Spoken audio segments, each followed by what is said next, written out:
So I met this guy, he became my boyfriend. And then I said to myself, let me try it out. So I had sex for the first time, and after some months, my body started getting bigger and bigger.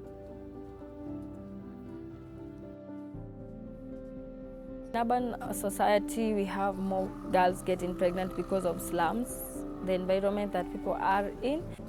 In slums, we are very populated, and also we have you want to experience more. All this freedom, and also it's like parents are not involved in their children's lives.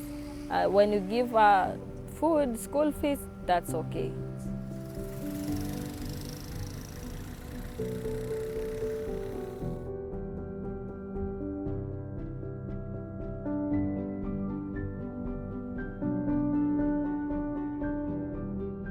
Youths attaining services in the health facility, government health facility, is not easy. I went there and she asked, where are you sick? Then I told her, I'm not sick, I'm coming for a clinic, antenatal clinic. Then she said, kids don't have children.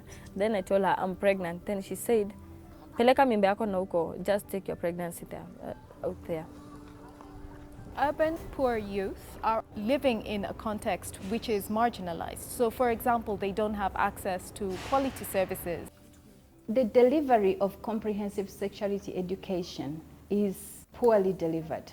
And I think also the content is not strong enough. Most of the countries, when you look at the content of comprehensive sexuality education that is offered in schools, you find that many of the countries have not embraced components on prevention of pregnancy.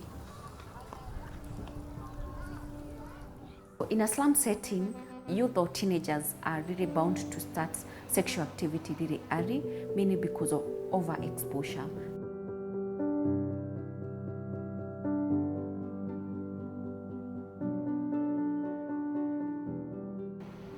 Most of the issues that youth between 14 and 19 are coming with is either they're pregnant, or they're coming to seek a mode of contraception, or they're coming either because of an STI. There are quite many hindrances coming to the clinic. Some of them could be finance issues, others could be the acceptability, because being in an African setting, acceptability of family planning, or what we call contraception, is not so easy. I think if, for example, teachers and health providers are adequately prepared during their pre-service training to interact with young people, to be non-judgmental, it is possible to actually train people to be youth-friendly in terms of the way they interact with young people. MSH is doing a lot of system strengthening to ensure that adolescents and youth have access to services. There have to be supplies available so that when they go to the facilities, they have the commodities that they need. They have the essential medication that they require.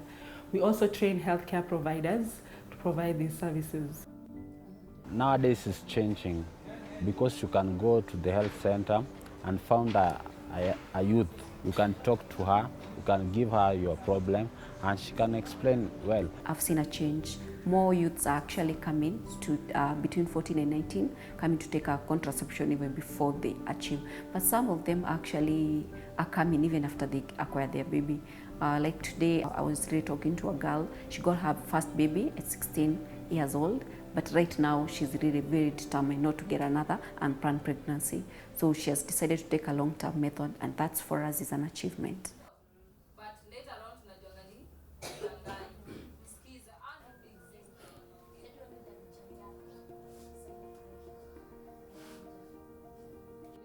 I have faced all these challenges, so telling them about this challenge, it's not something I read about, it's something that I've gone through. And also giving them a platform to be better, not like getting pregnant at an early age.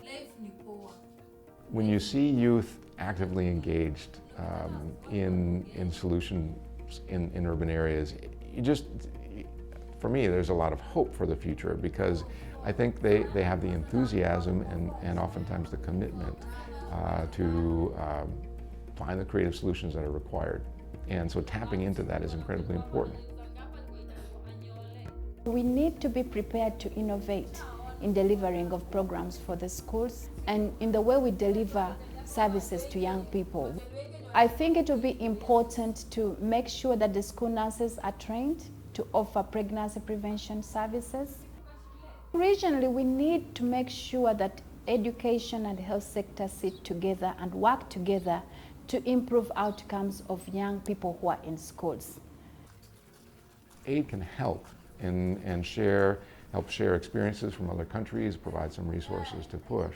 But it really takes the vision and leadership of either local decision makers or national level ones in our partner countries to make a real difference. Addressing the needs of young people in terms of their sexual and reproductive health requires a concerted effort. It's not just a health issue, it's not just an education issue. There are also issues of labor, there are issues of security. So in other words, it's a multi-sectoral approach that will work.